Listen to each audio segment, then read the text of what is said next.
మరి యొక్క మధ్యాహ్న కాలశంలో మరి దేవుని మహాకృప చేత మరి మీ మధ్యకు వచ్చి మరి ఈ రీతిగా ప్రభువుని యేసుక్రీస్తు గురించి మేము చెప్పాలని ఎంతో ఆశతో ఆతృతతో మరి ప్రభువుని యేసుక్రీస్తుని మేము తెలుసుకున్నాం మా జీవితంలో. అలాగే మీరు కూడా ప్రభుని తెలుసుకుని మావలి ప్రభువుని మరి ప్రియుగా సేవించాలని మేమందరం కూడా ఆయా ప్రాంతాల నుండి కాకినాడ, పాలకొల్లు, భీమవరం అలాగే పరిసర ప్రాంతాల నుండి మేమందరం కూడా కలిసి మరి యొక్క సమయంలో ప్రభువైన యేసుక్రీస్తు గురించి మరి ప్రియులుగా మిమ్మల్ని పరిచయం చేయడానికి మరి మేము వచ్చాము. మరి ఇదిగో ఒక వేదంలో వాక్యం చెబుతుంది ఏంటంటే ప్రభువైన యేసుక్రీస్తు అంటే ఇదిగో నేను త్వరగా వచ్చుస్తున్నాను ఏంటి ప్రభువైన యేసుక్రీస్తు చెబుతున్నాడు అన్నమాట. నేను త్వరగా వచ్చుస్తున్నాను అన్నారు.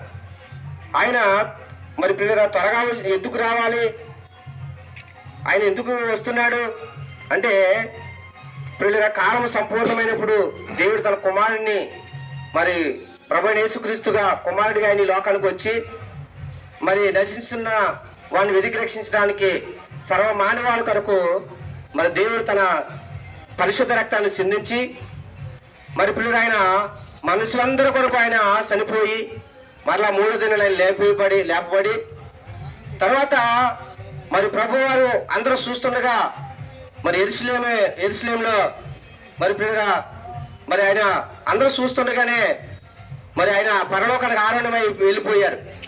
ఆయన వెళ్ళిపోతూ అన్నారు, దేవతలు చెప్పింది ఇదిగో నేను ఎలాగ వెళ్తున్నానో మరలా అలాగే తిరిగి వస్తాడు అని ప్రభు చెప్పారు. అయితే దేవుడు రాబోతున్నారు. ఆయన ఎందుకు రాబోతున్నాడంటే ప్రియులరా మరి భూమి మీద మరి మనుషులందరినీ కూడా మరి మనందరం కూడా ఒక జాతి మనుషులు నుండి మనందరినీ కూడా దేవుడు చేశాడు. అయితే ఒక జాతి నుండి మరి మనిషి నుండి మనందరం కూడా ప్రపంచంలో ఉన్న మానవులందరూ కూడా ఒక జాతి మనుషులు నుండే మరి పిల్లలు మనందరం కూడా ఉద్భవించాం.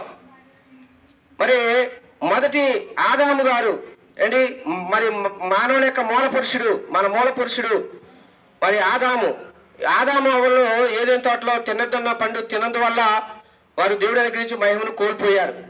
అదే సృష్టికర్తన దేవుడు తన పోలికలో తన రూపంలో మరి మానవులను చేసుకున్నందుకు ఆయన చాలా పశ్చాత్తాపడి ప్రియులుగా మరి ఆయన మరి ఆధ్యాత్మికం వల్ల మనుషులందరూ కూడా పాపం వచ్చింది. ఆ పాపం వల్ల మనుషులకి మరణం వచ్చింది. ఆ మరణం వల్ల మరణము అనేది ప్రియులుగా అందరినీ బంధిస్తూ ఉంది. అందుకనే మరణము ప్రియులుగా మరి అతి భయంకరమైన స్థితి ఏంటంటే మన జీవితంలో నిజమైన ఒక భయంకరమైన స్థితి ఏంటంటే మరణం అనేది అందరికీ ప్రాప్తిస్తుంది అండి. ఈ లోకంలో ఒక భయంకరమైన ఏదన్నా ఉన్నదంటే అది మరణం ఒకటే అండి. ఆ మరణం అనేది పిల్లరా మరి మనుషులందరినీ కూడా ఏం చేస్తుందంటే బంధిస్తూ ఉంది.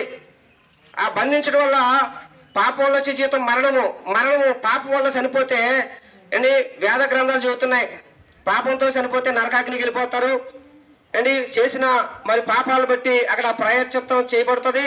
అగ్నిలో కాల్చబడతారు, రంపాలతో కొయ్యబడతారు అండి. మరి కొరడలతో కొట్టబడతారు, ముళ్ళదండలతో మరి కొడతారు, బల్లెలతో పొడవబడతారు. చేసిన పాప కార్యాలు బట్టి మనుషుడు ఆ నరకంలో శిక్ష అనుభవిస్తాడని మనం చూస్తున్నాం.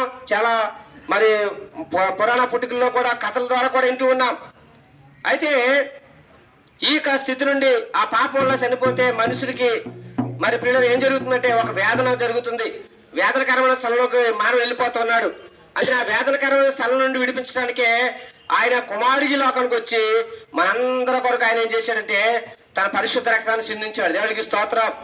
ఆయన పరిశుద్ధ రక్తం చేత అండి ఏ భేదం లేదు, అందరూ పాపం చేస్తూ దేవుడు అనుగ్రహించాలని మహిమను కోల్పోయాము అండి. ఆ మహిమను ప్రియులుగా కోల్పోయిన మానవ జాతికి మరలా దేవుడు తన మహిమను ఇవ్వడానికి కుమారుడిగా ఈ లోకానికి యేసుక్రీస్తుని పంపించారు. ఆయన ఈ లోకానికి వచ్చి ప్రజలందరి కొరకు ప్రియులరా లోక పాపను మోసుకుని పోవు దేవుని గొరిపిల్లగా ఆయన మనందరి కొరకు తన రక్తాన్ని సిందించి ప్రియులను మరలా ప్రభువైన యేసుక్రీస్తు ఈ లోకం విడిచి ఇదిగో నేను మీకు స్థలాలు సిద్ధపరచడానికి వెళ్తున్నాను, మరలా నేను తిరిగి రాబోతున్నాను, అందుకు ఆయన విశ్వాసం ఉంచిన వాడు నమ్మి బాప్తిసం పొందిన వాడు రక్షించబడతాడు, నమ్మని వానికి శిక్ష విధించబడతాడని చెప్పాడు. కాబట్టి ఆయన త్వరగా రాబోతున్నాడు ప్రియులరా, మళ్ళీ ఆయన రాబోతున్నాడు. ఎందుకంటే ఆయన వచ్చే రాకడికి ప్రియులరా మరి ఈ లోకంలో చాలా వింతలు జరుగుతాయని రాయబడింది. భూకంపాలు వస్తాయి, కరువులు వస్తాయి, తెగుళ్ళు వస్తాయి, రకరకాల వ్యాధులు వస్తాయి అని బైబిల్ గ్రంథంలో రాయబడింది. అందులో దేవుడు రాకడికి సమీపంగా సూచనలన్నీ కూడా ఏంటంటే మరి పిల్లరా భూమి మీదకి ఒక బలమైన ప్రళయం లాంటి శోధనలు రాబోతున్నాయి. ఆల్రెడీ మనం చూస్తూ ఉన్నాం పిల్లరా. ఎటు చూసినా ఎక్కడ చూసినా ఏళ్ళు చూసినా ఏదో ఒక రోగం ఏదో సమస్యతో మనుషులు బాధపడుతూ ఉన్నారు. అందరూ పిల్లలు ఆయన పోలుకులు ఆయన రూపంలో ఉన్న మనుషులు పిల్లరా బాధపడుతూ బ్రతకడం ఆయనకి ఇష్టం లేదు. అందరూ కూడా పిల్లరా మరి ఆయన పొందిన దెబ్బల చేత స్వస్థత పొందుకుని ఆయన మనకు అనుగ్రహించిన పిల్లరా మరి యొక్క ఉన్నతమైన భాగ్యాన్ని పిల్లలు తెలుసుకుని మరి ఆయన వచ్చే రాకడికి పిల్లలు మన అందరూ కూడా సిద్ధపడాలి. ఎందుకంటే యుగయుగాల పిల్లలు కూడా బ్రతికున్నంత కాలం పిల్లరా చాలా నరకం చూసేవరా బాబు అంటారు. ఎందుకంటే పిల్లలు బ్రతుకుతూ కూడా ఏముంది చాలా నరకంగా ఉందంటారు. సమస్యలు బట్టి పరిస్థితులు బట్టి చాలా ఇబ్బందికరమైన స్థితిలో ఉండి ఉండొచ్చు. అయినప్పటికీ ప్రభువైన యేసుక్రీస్తు అన్నాడు, నేను త్వరగా వచ్చుతున్నాను అన్నాడు. కనుక ఆయన ఎందుకు వస్తున్నాడంటే పిల్లలు ఆయన మనందరి కొరకు చనిపోయి తన రక్తాన్ని కార్చి రక్తం సిందించాడు కాబట్టి ఆయన త్వరగా రాబోతున్నాడు. మనకు ఈ సువార్త మేము కరపత్రికల ద్వారా ఇలాగ వీధుల ద్వారా తిరుగుతూ ఆయా రీతిలుగా యేసు గురించి మీకు చెబుతూ ఉన్నాం. ఈ మాటలు మీరు ఆలకించి అండి ఈ మాటలు మీరు తెలుసుకుని మా వల్ల ప్రియులుగా ఆ నిత్య రాజ్యానికి వారసులు కావాలనేదే మా ప్రధానమైన దేవుని యొక్క ప్రేమ. దేవుడికి స్తోత్రం. ఆ దేవాది దేవుడు కోరుకుంటున్న ఉన్నతమైన ప్రేమ కనుక ఆ ప్రభు రాకడికి మీరు అందరూ కూడా సిద్ధపడాలని ఈ దొక్కలూరులో ఉన్న ప్రజలందరికీ కూడా పిల్లరా ఈ సువార్త మేము ప్రకటిస్తున్నాం. కాబట్టి నా మాటలు మరి పత్రికల ద్వారా మరి పిల్లల మా సోదరులు మా సోదరి మండలి మీ దగ్గర తీసుకొస్తున్నారు. కనుక యేసు గురించి ఇంకా మీరు తెలుసుకోండి. ఏదో మేము చెప్పాం కాబట్టి మా మాట మీరు నమ్మవలసిన పని లేదు అండి. మిమ్మల్ని ఎవరిని కూడా ఇబ్బంది పెట్టి మిమ్మల్ని ఏదో బలవంతంగా ఒప్పించాలని కాని పిల్లరా మరి మనకు ప్రభు చెబుతున్న దేవుని వాక్యం ఉంది, అంగిలి ఆహారాన్ని చూస్తుంది, జ్ఞాని మాటలను పరీక్షిస్తాడని రాయబడింది. కాబట్టి పిల్లగా మాటలు మేము ఇచ్చిన పత్రికల్లో ఎంతవరకు సత్యమో ఎంతవరకు న్యాయమో ఆ పత్రికలు చదివి పిల్లగా ఆ పత్రికలో ఉన్న మరి ఆ ఆశీర్వాదాన్ని మీరు పొందుకుని ఆ మహిమ రాకడకు మీరు సిద్ధపడాలని ఈ నా మాటలు పిల్లలు చెబుతూ ప్రేమతో ఈ మాటలు ప్రకటిస్తూ వెళ్తున్నాం. కనుక మీరందరూ కూడా ఇక్కడ బాగుండాలి, అలాగే పరలోకంలో అందరూ కూడా ఉండాలనే ఆశతో సంతోషంతో మీ అందరూ కూడా ఈ మాటలు చెబుతూ ముగిస్తున్నాం. కనుక ప్రార్థన చేసుకుందాం. కళ్ళు మూసుకుని అందరూ కూడా మీ అందరి కొరకు ఈ ప్రాంత ప్రజలందరి కొరకు ప్రార్థన చేద్దాం. ప్రేమ తండ్రి కృపలు యేసయ్యా వందనాలు చెల్లిస్తున్నాను. ఆ పరమైన ప్రేమను బట్టి వందనాలయ్యా. ఇదిగో ప్రభు మీరు త్వరగా రాబోతున్నావు.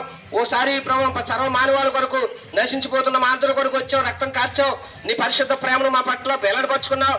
అయ్యా నశించిపోతున్న మా జీవితాలకు వచ్చి వ్యాధులతో రోగాలతో ప్రభు అనేకమైన అయ్యా బంధకాలను మేము బంధించబడిన మా జీవితాలకు మీరు వచ్చి ప్రభు మా బంధకాలను విడిపించి మాకు ఉన్నతమైన ధైర్యం ఇచ్చావు. ప్రభు నీకు వందనాలు.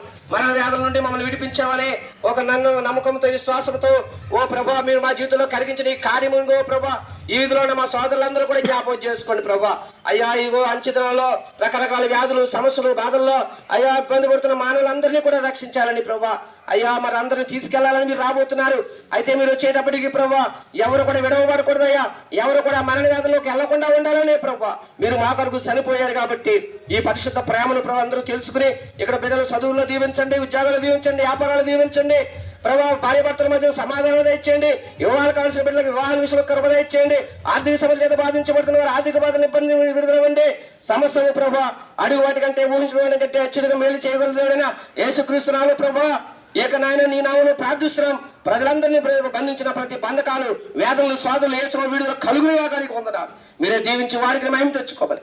యేసయ్య మళ్ళీ అందరికి వెళ్తూ ఉండగా నీ కృపను తోడుగా ఉంచి మీరే గంట పొందుకుని ప్రభా నీ రాకడకు మరలా వచ్చే సిద్ధమైతే మేమందరం నీ రాకడలో అందరం కూడా ఎత్తబడే గ్రూపులు ఉండి అయ్యా నేను ఎదుర్కొనే గ్రూపులు ఉండి ఒక సహాయం చేయమని యేసయ్య వలన ప్రార్థిస్తున్నాము తండ్రి.